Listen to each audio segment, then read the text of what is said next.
नमस्ते मित्रों, आज हम जानेंगे चेटी चंद भगवान झूलेलाल का जन्मोत्सव कब हुआ था। भगवान झूलेलाल का जन्म चैत्रवद प्रतिपदा के दिन हुआ था। मतलब चैत्रवद जब लगता है तो उसमें प्रथम दिन तो इस बार 13 अप्रैल को भगवान झूलेलाल का जन्मोत्सव है। भारतीय धर्म ग्रंथों में कहा गया है कि जब जब अत्याचार बढ़े हैं, नैतिक मूल्यों का क्षरण हुआ है तथा आसुरी प्रवृत्ति हावी हुई है, तब तब किसी न किसी रूप में ईश्वर ने अवतार लेकर धर्मपरायण प्रजा की रक्षा की है। संपूर्ण विश्व में मात्र भारत को ही यह सौभाग्य एवं गौरव प्राप्त रहा है कि यहाँ का समाज साधु संत के बताए मार्ग पर चलता आया है। ऐसे ही एक कथा भगवान झूलेलाल जी के अवतरण की है। शताब्दियों पूर्व सिंधु प्रदेश में मिर्ख शाह नाम एक राजा राज करता था। राजा बहुत दंभी तथा असहिष्णु प्रकृति का था। सदैव अपनी प्रजा पर अत्याचार करता था। इस राजा के शासनकाल में सांस्कृतिक और जीवन मूल्यों का कोई महत्व नहीं था। पूरा सिंधु प्रदेश राजा के अत्याचार से त्रस्त था। उन्हें कोई ऐसा मार्ग नहीं मिल रहा था जिससे वे इस क्रूर शासन के अत्याचारों से मुक्ति पा सके। लोक कथाओं में यह बात लंबे समय से प्रचलित है कि मिर्ख शाह के आतंक ने जब जनता को मानसिक यातना दी तो जनता ने ईश्वर की शरण ली। सिंधु नदी के तट पर ईश्वर का स्मरण किया तथा वरुण देव उदेरोलाल ने जलपति के रूप में मत्स्य पर सवार होकर दर्शन दिया।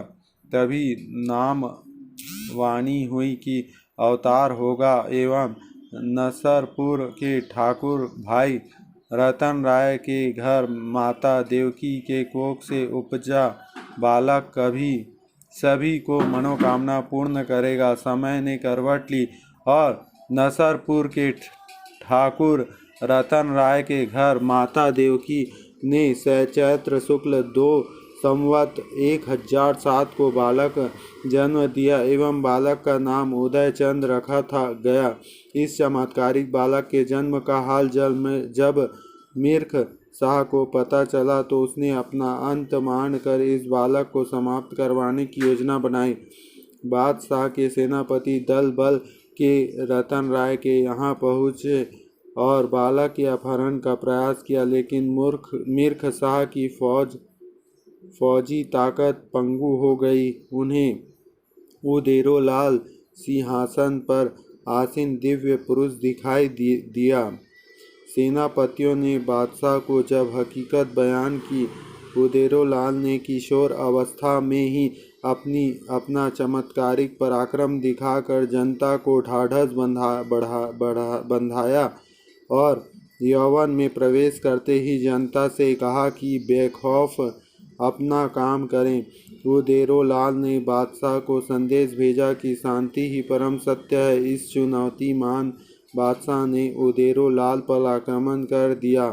बादशाह का दर्प चूर चूर हुआ और पराजय झेलकर उदेरोलाल के चरण में स्थान मांगा। उदेरोलाल ने सर्वधर्म समभाव का संदेश दिया।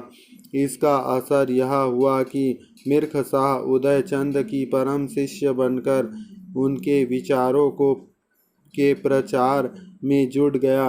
उपासक भगवान झूलेलाल को उदेरोलाल घोड़े वारों, जिंद पीर, लाल साईं, पल्ले वारों, ज्योति नवारो, अमरलाल आदि नामों से पूजते हैं। सिंधु घाटी सभ्यता के निवासी चैत्र मास के चंद्र दर्शन के दिन भगवान झूलेलाल जी का उत्सव संपूर्ण विश्व में चेटी चंद के त्यौहार के रूप में परंपरागत हर्षोल्लास के साथ मानते हैं।